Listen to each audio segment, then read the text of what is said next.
Jackson Radio Show.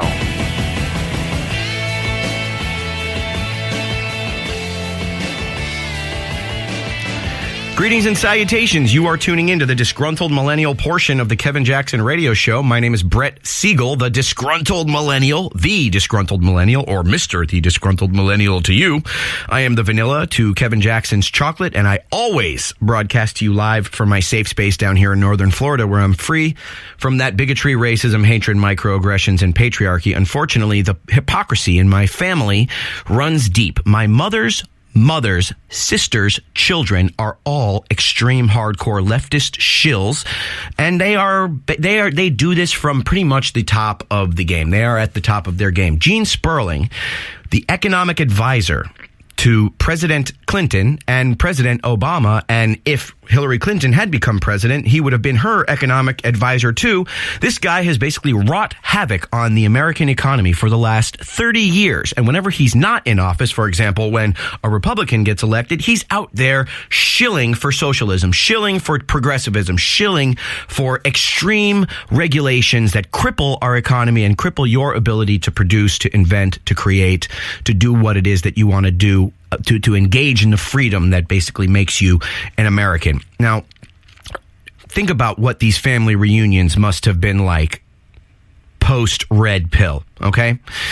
Anyway, what I was talking about in the last segment was a video that I had produced. It was called Pimp My Yarmulke, which is those little funny hats that the Jews wear.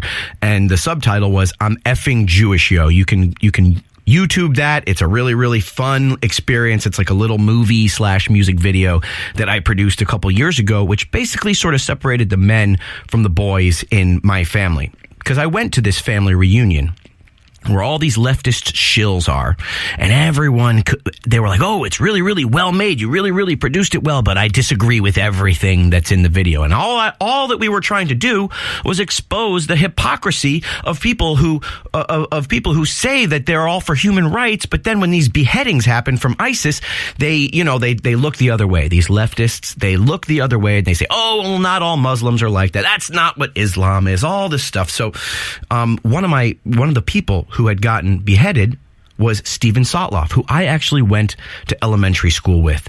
And I know his sister, I know his mom, I know his family, and it was an absolute, utter tragedy. And to hear my family members dismiss this. I mean, I made this video that sort of was, it didn't start off that way, but, since Stephen was beheaded during the filming of the video, we sort of had to switch gears and sort of make it more like a tribute to him.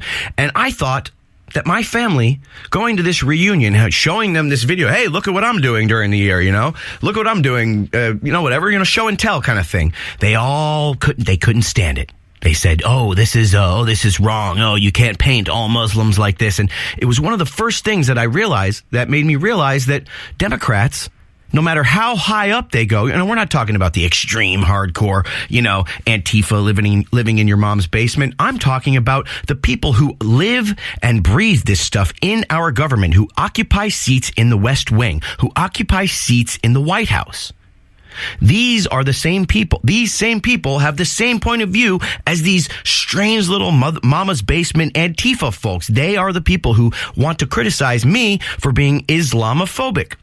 Okay, so let's fast forward a little while. After this, after the year after I had shown them this video, I was very, very, very vocal on Facebook about my views on Islam, my views on what it was like going through a lot of this red pill stuff, and basically just expressing myself. Fast forward to the next family reunion. I'm thinking everything's great, right? I'm thinking everything's awesome. I'm thinking that my family members are going to want to get together. They're going to want to hang out. They're going to have a fiery debate, maybe with someone of opposing opinions, because that's what liberals are all about, right? They're all about free speech. No, they got so upset. We're talking about Gene Sperling here. Gene Sperling and his family members. Gene Sperling, who occupied a seat in the West Wing. Gene Sperling declared himself the spokesman of the entire family and banned me from the family reunion. This is long before Trump ran for president. This is long before last Thanksgiving when Trump supporters were being divorced. Trump supporters were being divorced by their spouses of 20, 30 years because of their support for Donald Trump. Now, I got banned from this family reunion several years before any of this happened. Now, this was one of my red pill moments when I realized that it goes all the way up to the West Wing of the White House. The hypocrisy. The hypocrisy. You know what they said? They told me that they didn't want me around the children, around my little cousins. They said that I was going to poison them with faulty ideas, with racist ideas, Islamophobic ideas. They said, we have people in our family who are of all different colors and who are from all different places.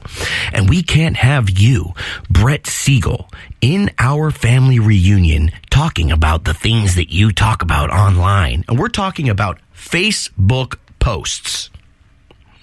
We're not talking about me going out there and hurting anyone or committing any kind of hate crime or anything like that. We are talking about Facebook posts that I got banned from a family reunion of people who I have known and loved since I was a child. We do this every year. We do a reunion every single year, and I got banned from it. To me, it was pretty unbelievable because you want to know what happened after that? Not only did I get banned from it, but everyone in my periphery got banned from it. My mother, my brother, my sister. My sister is apolitical. My sister doesn't have a political bone in her body.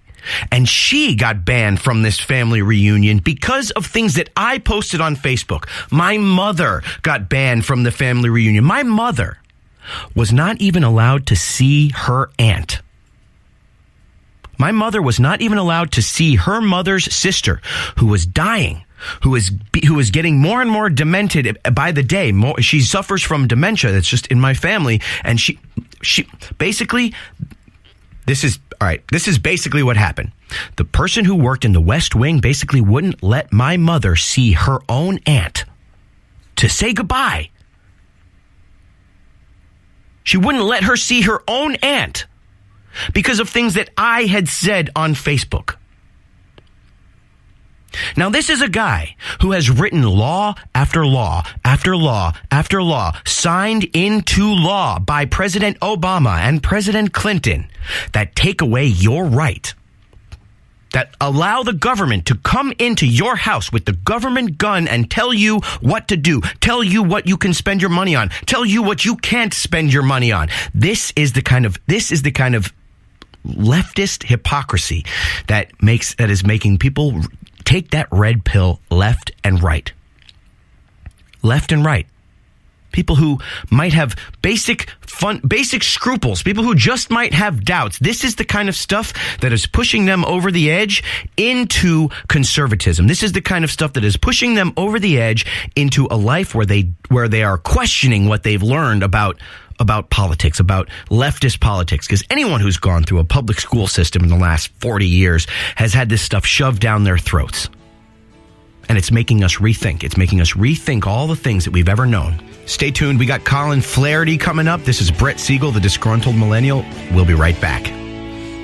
This is the Kevin Jackson Radio Show.